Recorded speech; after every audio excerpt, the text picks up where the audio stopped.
199 Gympie Road, Strathpine. Office of the Minister for Immigration and Border Protection, Peter Dutton, who should be more correctly known as the Minister for locking up innocent men, women and children, towing back boats and returning desperate people to war-torn countries. The Refugee Action Collective organised an action outside early on the morning of September 9. Many signs were held to send clear messages to the passing traffic. I spoke to several attendees to find out just what those messages were. First I spoke to Frederica Steen, longtime refugee advocate and member of the Refugee Action Collective. I'm here to protest against policies that discriminate and torture asylum seekers, the same sort of people whom we see walking in their thousands across borders in Europe. Seeking asylum is legal. That's not my personal opinion. That is actually the law. And Australia has mistreated more than 30,000 people who are still living without a secure future, living amongst us here and on the island of Nauru and on the island of Manus in Papua New Guinea. It is atrocious. It is a breach of human rights. Now, you mentioned Nauru. There's been some pretty horrendous stuff happening in Nauru. Can you tell us a bit about that? Nauru is a very small island whom the Australian government has bought, the government has been bought to be a detention centre, a Guantanamo Bay for the asylum seekers who came by boat. And they're not illegal, yet we have punished them by locking them up in a small island in the Pacific. Most of them are refugees once their claims are assessed, and they are still stuck on Nauru. The refugees on Nauru, and there must be 600-700 of them already, refuse to be relocated to Cambodia because that is a third world country where human rights are not secure either. So we are doing dreadful things to people who are refugees and to whom we have obligations in law to treat with dignity and to give them a life where we can. We're not doing it. Now, some people might be concerned about the amount of money that it costs to take refugees. Yeah, well, what we're wasting on locking up asylum seekers, our boat people, is significantly more than the whole United Nations High Commissioner for Refugee has as a budget. We waste money on locking up people illegally on Nauru and Manus and in Darwin and other places, when that money could be recycled to help people close to where their homes are, so that when peace is restored in countries where there is war, people can go home. Because believe me, 30 years of working with refugees want to go home when it is safe, but it must be safe, otherwise they can't go home. I've traveled far to find a better land, to find a better home I can just call my own. I can just call my own.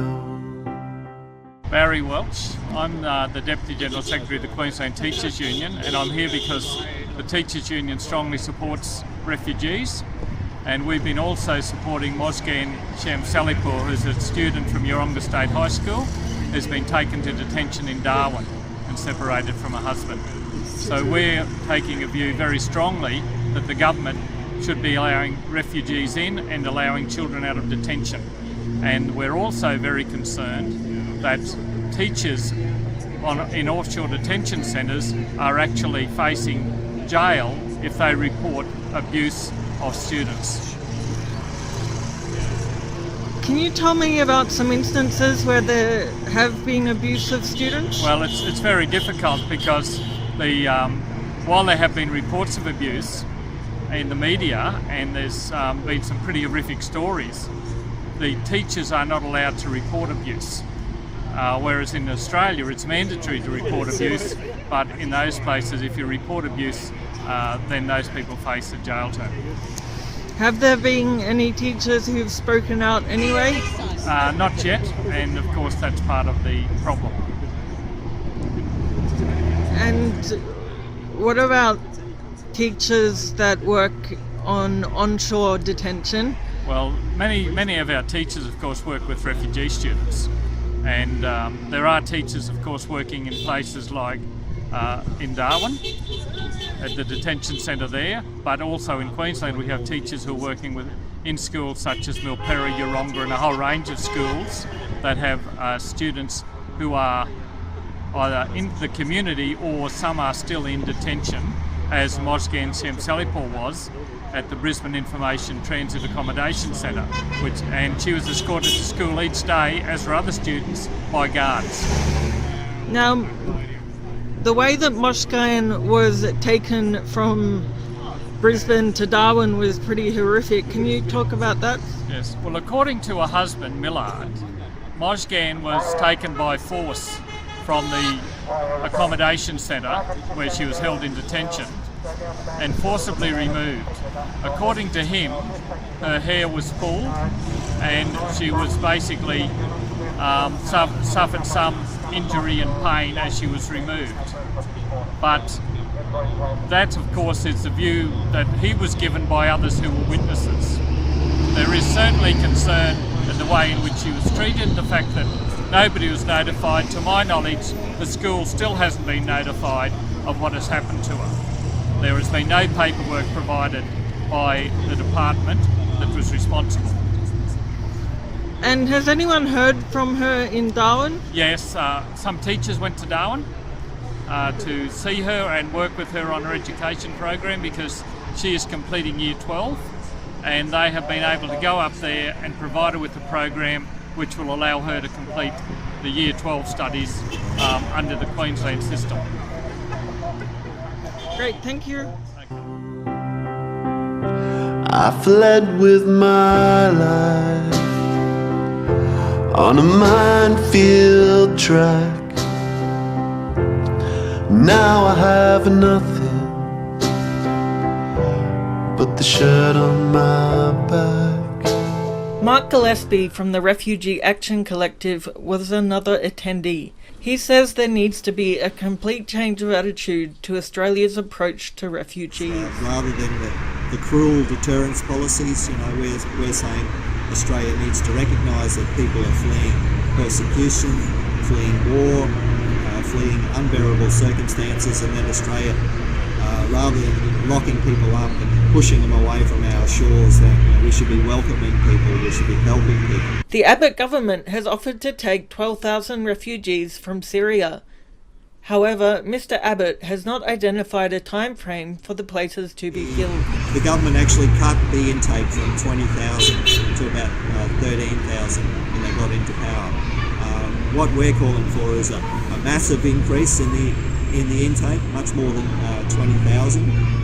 In Lebanon, 1 in 4 of the people there are refugees. Australia could do much better. There's over 2 million refugees in Turkey alone, which is more than what's in the entire European Union. These countries haven't collapsed. Australia can do a lot more.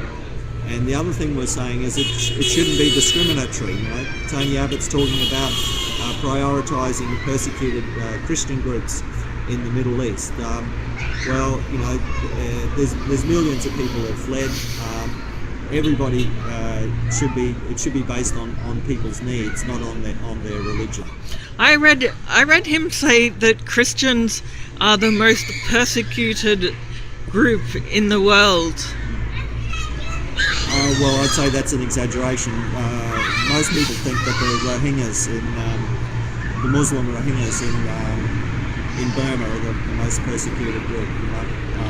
I don't want to downplay the persecution that Christians have faced in different places, particularly under the heel of Islamic State. But nonetheless, it's I think what Tony Abbott's doing there is trying to make a case for war. He's talked about not just taking more Syrians, but also sending planes to bomb Islamic State. And it should be put on record that most of the people who've been forced out of Syria have been forced out by the Assad regime, who have been bombing whole towns. You know, something like, I think, 80% of the deaths in Syria can be are done at the hands of the regime. Yes, okay.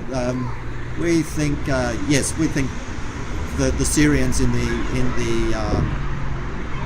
Manus Island and Nauru and Villawood should be welcomed into the country, but not just the Syrians. All those people locked up in those hellholes should come to Australia. They should be the first people that Australia welcomes into the country, as well as expanding the overall intake and taking people from Syria, from Ethiopia, from Somalia, right across the board. And now, would I be right to saying that there's also refugees living in the community who are denied the right to work?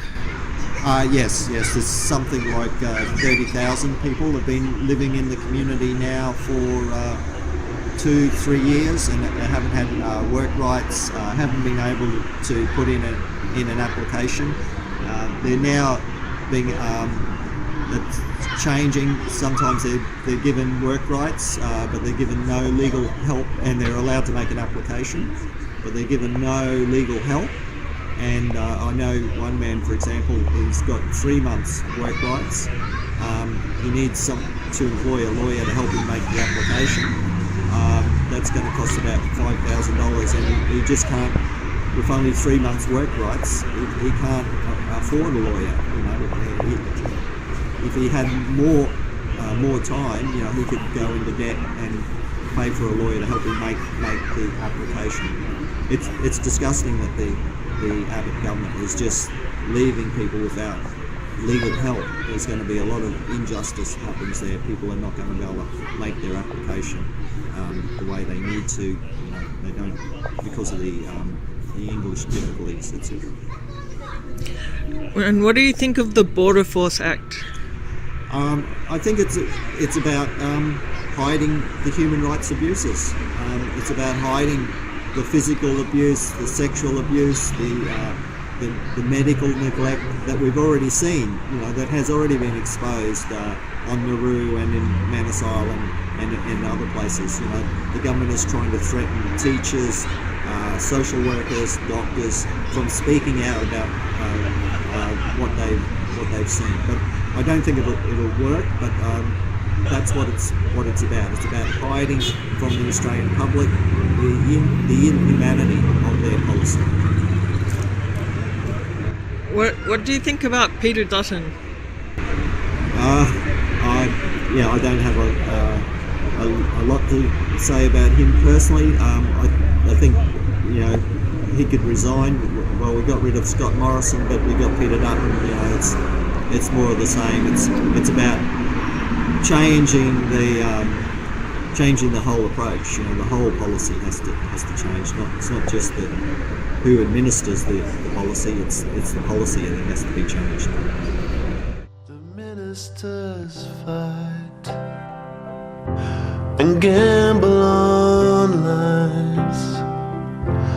I'm dying inside. I pray for my time when I'm a free man to go where I may. I stay in one place. Please don't turn me away. Don't turn me away.